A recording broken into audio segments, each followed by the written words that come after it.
He threw that patch on, make it look like he was in a club, but he was never in a club. They want to be able to tack like 15 felonies upon jaywalking across the street. This outlaw motorcycle member and it doesn't matter what they stack on you.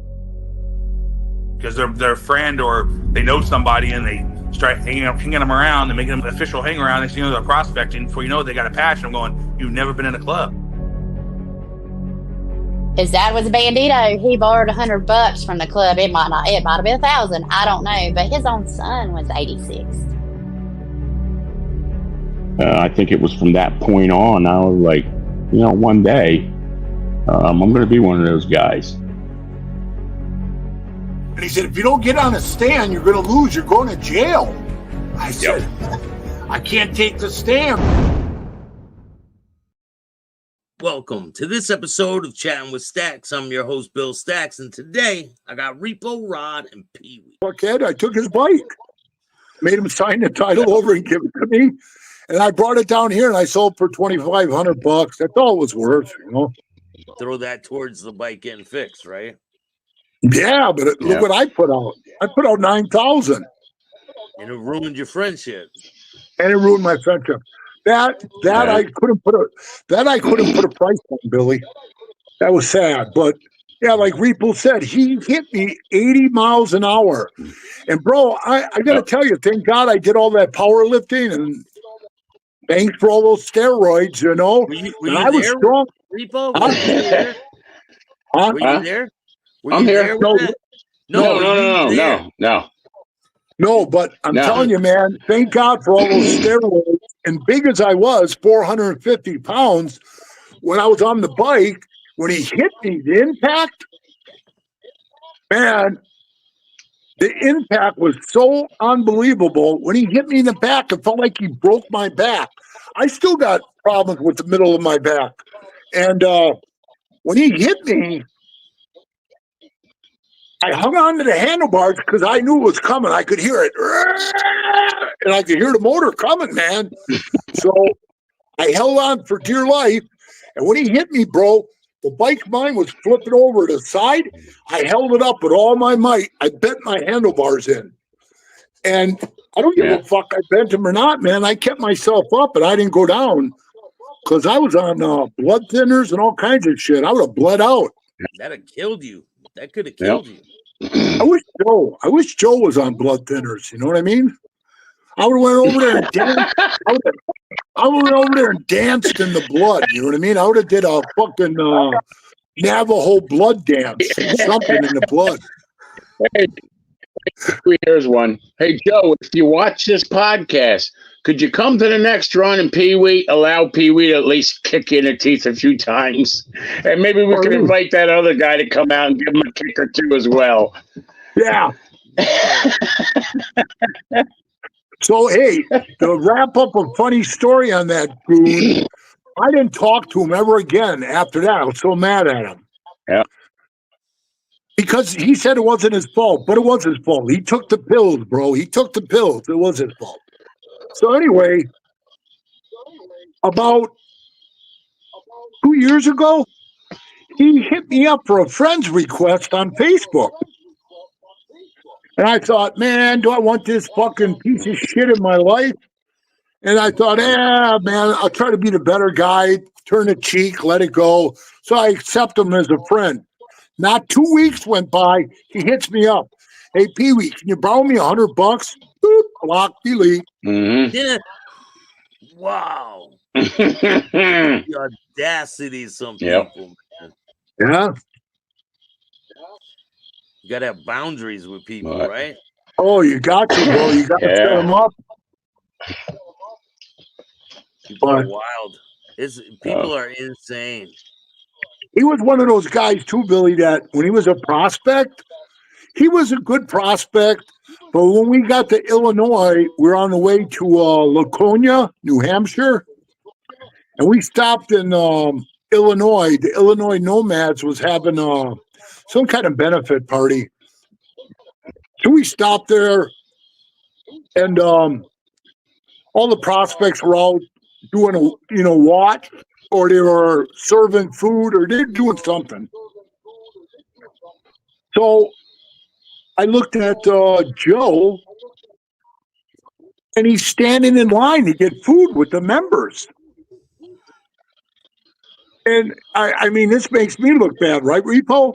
Makes me look bad as a president that my prospects stand in line with Hell's Angels to eat his food, but there's no other prospects in line but him. So I walked up to him. I says, "What are you doing, Joe? What are you doing?" He said, "I'm getting something to eat." I said, "Don't you think all these other guys want to eat too?" And he goes, "I don't know." I said, "Joe, get the fuck out of line before I knock you out. Go do what you were supposed to do." And honest to God, Billy, Repo, you would have, well, Repo, he would believe this. He's been there before, and he's seen this in the club. Right there in line, Bill. This guy's eyes filled up with water, and tears start coming down. I looked at him and I go, "What the hell is wrong with you, man?" He had a nervous breakdown right in front of me, and he goes, "I can't do this anymore, PeeWee. I can't do it anymore." And I said, "Listen, Joe, go up there, get a plate full of food, take it up to your room, and I'll come talk to you." I thought that was being cool with him, you know? Yeah. And I went up there, he ate his food, I got up there, I took another member with me, because I always, like Repo would tell you, we always want somebody to hear what we're saying, so you can't lie or bullshit, you know? So I took another member with me, which is dead now too. His name was Obi Dave. So Dave went with me, and we walked in the room, and I said to him, "What's wrong, Joe?" And he goes, "I don't know." And he was like trembling. It was weird. It was really weird. I said, "Well, the club paid for the motel tonight. You got money to pay. You might want to stay another night. I'm going to take your rocker, Joe. You're done." And he goes, "I can never come back?" I said, "You got to wait a year and you can come back." But I said, "Right now, Joe, I can't even explain what the fuck you're doing. So just take this as an easy way out and go home tomorrow or the next day." And I really didn't see him much after that until he fucking rammed into me. You know? So see what being a nice guy gets you? Yeah. Yeah, $9,000, ruin the friendship. Yeah. You didn't ask for $100. Yeah. Yeah. I think he was trying, PeeWee, I think he was trying to hit everybody up for money. He was a bad situation, his medical situation, his medical bills, his this, his that, his rent.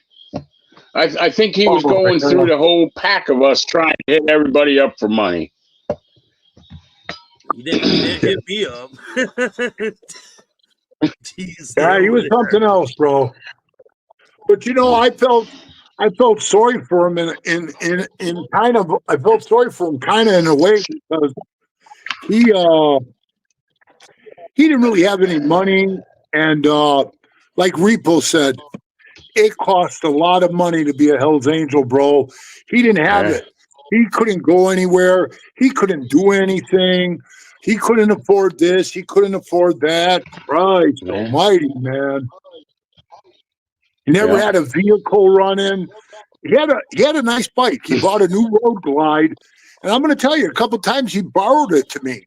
If I knew in the future he was going to ram into me, I would have wrecked it. You know what I mean?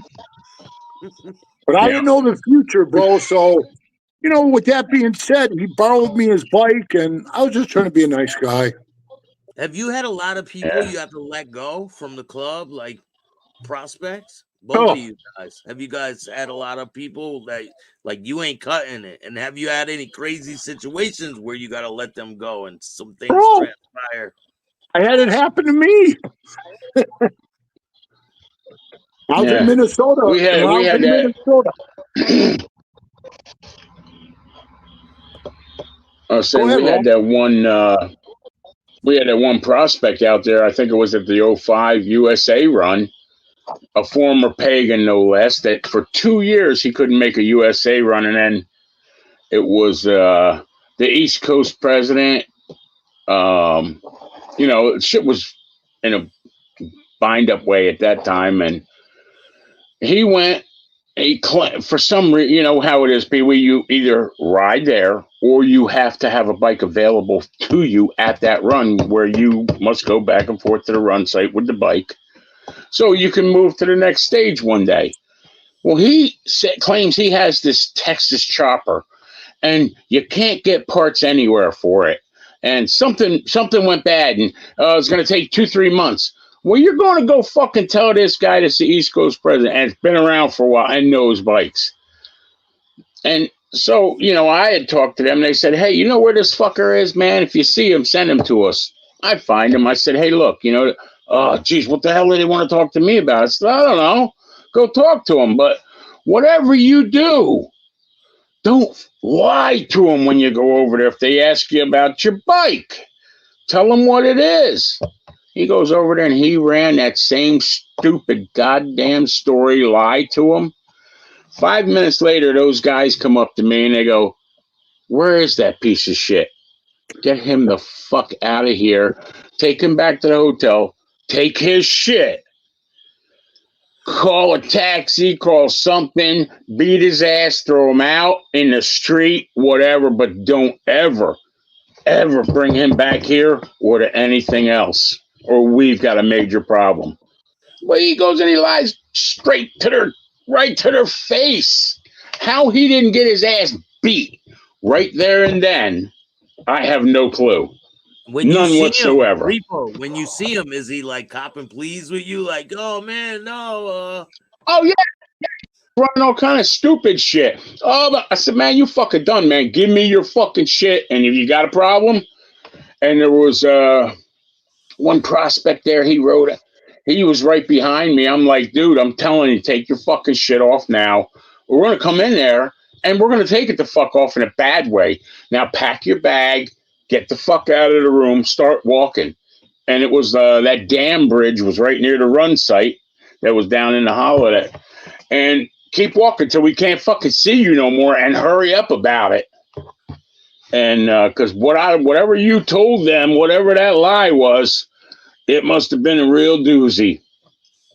But even at that run, man, I seen, I'm going to tell you, man, I think just the time I was on site, probably 4 or 5 guys get their teeth knocked in because they, whatever the issue was, and it was different places that it was happening to, but yeah, they were getting their shit straightened out. But I got to tell you, one of them, I mean, PeeWee, you know him. He was a Illinois Nomad member. He's passed away now. Pirate. And that's when, you know, all that shit had went on down there in Arkansas. Yeah. And, man, they beat his ass that day. But, you know, for a little guy, man, he had heart. He had fucking heart. Man, he got back up 4 or 5 times. And I mean, he was getting nailed. And he's down on the ground, bloodied up. And even the dude said, look, man, just say it's over. Just say you're done. Don't get back up again. Just say but he kept getting back up. And I'm just sitting there like, man, he taking a whole world of stomping that he ain't got to take no more. Just fucking, that's it. I'm done. You did the same thing. And it was over, you know. You did the same thing. It was over. Like, take the jacket off. You know, like, fuck you, come get it, right? Fuck you. You got to earn it, man. I earned it. You got to earn it to get it from me. I ain't giving it to you. So, you know, when you got out, how did it come about? Did they have a meeting and say you're out? Like, what happened? No. We had just our regular meeting, and I was the president, and I owned the clubhouse. And they're all mad at me. They're all mad because when I went in there, when they arrested all of us, see, I was fighting 2 cases at the same time. I got in a fight at the Union Hall with a guy. I broke up a fight between 2 people, And when I was splitting them up, one of the guys punched me in the head. So you know me, I just spun around, I hit him and I laid him down. And I didn't know it, but I got arrested for that. And they brought me in and I had that charge on me. And then they arrested us, all of us in the club, for the wedding chapel fight. So when I went in there, you know, I basically was just saying, and I tell everybody, the club said they threw me out. They're lying pieces of shit. Yeah. They're all liars. They're lying. They're lying. Yeah. From Greg Domi down. I saw him tell somebody we kicked him out. He kicked me out. He couldn't even kick in a piece of my shit. So with that, I was just like, Your last day in the club. oh, so we had the meeting. There's 12 people at the table. That's how many I had in my charter, not counting prospects outside.